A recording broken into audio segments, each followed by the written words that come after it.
फरमाते हैं कि मैं ना मजदूर लेने गया, बगदाद के चौक में मजदूर बैठे होते थे, तो मेरी उन मजदूरों में से ना एक नौजवान बच्चे पे नजर पड़ी। बड़ा कमजोर सा वजूद था, लेकिन चेहरे पर इबादत का निशान था। माथा बताता था कि नमाज का बड़ा ख्याल रखता है। मैं उसके करीब गया। चेहरे भी बड़ा कुछ बताते हैं ना, चेहरों में भी बड़ी रानाई होती है। फरमाते मैं करीब गया, मैंने उसको कहा बेटे मजदूरी करोगे? तो कहने लगा मजदूरों में बैठा हूं तो हुजूर मजदूरी के लिए ही तो बैठा हूं। तो मैंने कहा कि चलो फिर। कहने लगा नहीं मेरी कुछ शर्तें। मैंने कहा बताओ। कहने लगा पहली शर्त यह है कि लोग 4 दिनार दिहाड़ी लेते हैं, मैं 3 दिनार लूंगा। मैंने कहा यार भाई तो बड़ी बेहतरीन है, बाकी भी इस तरह की रख ले। उसने कहा हुजूर दूसरी शर्त यह है कि मैं आपकी मुकम्मल बात मानूंगा, लेकिन जब अजान हो जाएगी फिर आपकी नहीं सुनूंगा। तीसरी बात उसने ये की कि हुजूर मैं आपके घर में काम करूंगा पर आपके किसी सवाल का जवाब नहीं दूंगा। कहते मैंने कहा यार तू बड़ा अजीब है, शर्तें तो मालिकों की होती हैं। कहने लगा जी बहरहाल मैं शर्तें लगा के जाता हूँ। फरमाते मैं उसे घर ले आया, काम मैंने उसको बताया, तो जो काम मजदूर सारे दिन में करता है ना उसने 2 घंटे में कर दिया। हमारे मजदूर सिगरेट पीने में भी तो आधा घंटा लगाते हैं, वो चाय पीने जाएं तो पौना घंटा वहां। उनको भी तो दयानतदारी करनी चाहिए कि नहीं करनी चाहिए? ने मुआहदा किया है ना जी, तो पूरा उतरना चाहिए ना। कहते 2 घंटे में। अब काम जब बंदा शुरू कराता है तो काम और निकल आता है। कहते काम मैंने उसको और बता दिया, वो करने लगा। उसने मिट्टी निकाल के रखी थी बाहर रास्ते में, तो अजान हो गई जोर की। उसने वहीं कुदाल छोड़ी कही और चलने लगा। तो मेरा बेटा कहने लगा इसको जरा बराबर कर दो। कहने लगे चुप कर जा, तेरे बाप से बात हुई थी, जब अजान होती है तो मैं किसी और की नहीं सुनता, सिर्फ अल्लाह रसूल की सुनता हूँ। कहते मस्जिद चला गया, नमाज पढ़ के आया तो दोपहर का वक्त था। मेरी बीबी कहने लगी इसको को खाना खा ले। कहते हमने कहा खाना खा लो, तो कहने लगा मैंने रोजा रखा, रमजान भी नहीं था, नफली रोजा रखा हुआ। फरमाते हैं शाम हुई, मैंने 3 दिनार दिए, तो मैंने कहा तेरा नाम क्या है? कहने लगा मैंने आपसे कहा था मैं किसी सवाल का जवाब नहीं दूंगा। कहते वो चला गया। अगले दिन मैं फिर लेने गया उसे, काम कुछ और निकल आए, तो लोगों ने बताया वो सिर्फ हफ्ते वाले दिन आता है। मैंने कहा क्यों? कहने लगे जी वो कहता है मेरा हफ्ते का खर्चा 3 दिनार है, जब 3 दिनार कमा लेता हूं तो बाकी सारा टाइम अल्लाह रसूल की जिक्र में गुजार दिया करता हूं।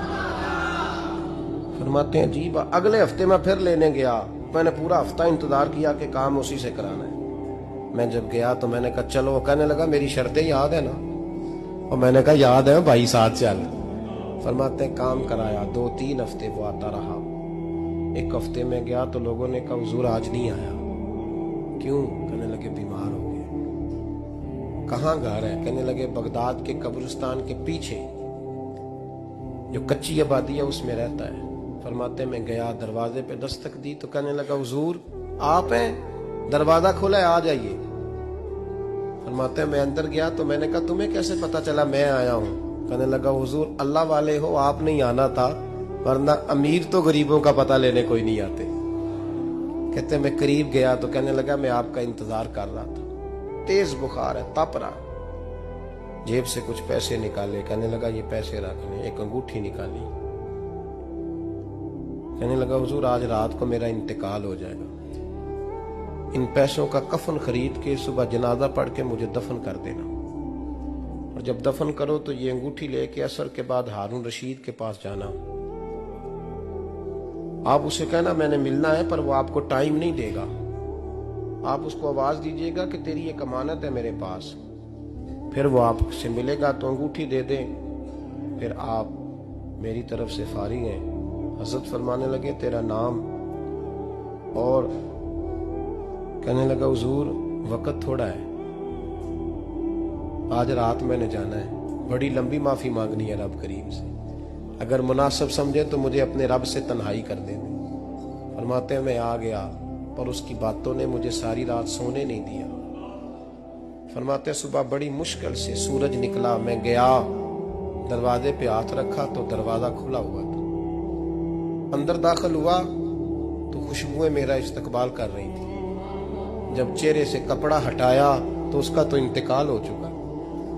इंतकाल हो चुका है, ऐसे जैसे किसी का दीदार करके सोया। कहते मैं तो 2 आदमी ले गया था जनाजे पे, पर पता नहीं दुनिया किधर किधर से आई, कहां कहां से। अखा जदों मीटियां जमाना मैनू रोवेगा, अपना ते अपना बेगाना मैनू रोवेगा। फरमाते हैं मैं तो 2 बंदे ले गया था, पर पता नहीं मखलूक कहां कहां से आई। जनाजा पड़ा, दफन किया। हारून रशीद के पास में असर के बाद गया, मैंने बुलाना चाहा पर बादशाह था, मेरी तरफ देखा ही नहीं। मैंने उसको कहा तेरी ये कमानत मेरे पास है। फरमाते हैं मुझे कोने पे ले गया, क्या बात है, कमरे में बुलाया, मैंने अंगूठी दी। हारून रशीद तो चीखे मारने लगा, कहने लगा अंगूठी वाला कहाँ है? मैंने कहा वो तो इंतकाल कर गया। कहने लगा मुझे कब्र पे ले चल। कहते मैं कब्र पे लाया तो वो लेट गया, तड़प के रोने लगा। मैंने कहा मेरा कलेजा फट जाएगा, ना उसने कुछ बताया ना तूने बताया, ये कौन था? तो हारून रशीद कहने लगा ये मेरा बेटा था। मैंने कहा तेरा बेटा और मजदूर? कहने लगा हुजूर ये हजरत दाऊद ताई के पास बैठा करता था, उनका मुरीद था, मुझे रोज कहता था अब्बा तूने बड़ी दुनिया इकट्ठी कर ली है, मरते वक्त तुझसे टांगे समेटी नहीं जाएंगी, इतना हिसाब नहीं तू दे सकेगा। मैं इसको समझा देता, इसकी अम्मा समझा देती। ये रोज हमें कहता छोड़ दो, आ जाओ अल्लाह रसूल की बारगाह में झुक जाएं। हम समझ। एक दिन ये चला गया, कहने लगा फिर तुम्हारा रास्ता और है और मेरा रास्ता और है। ये सोने की अंगूठी गलती से इसके पास रह गई, गलती से हीरे की अंगूठी चली गई।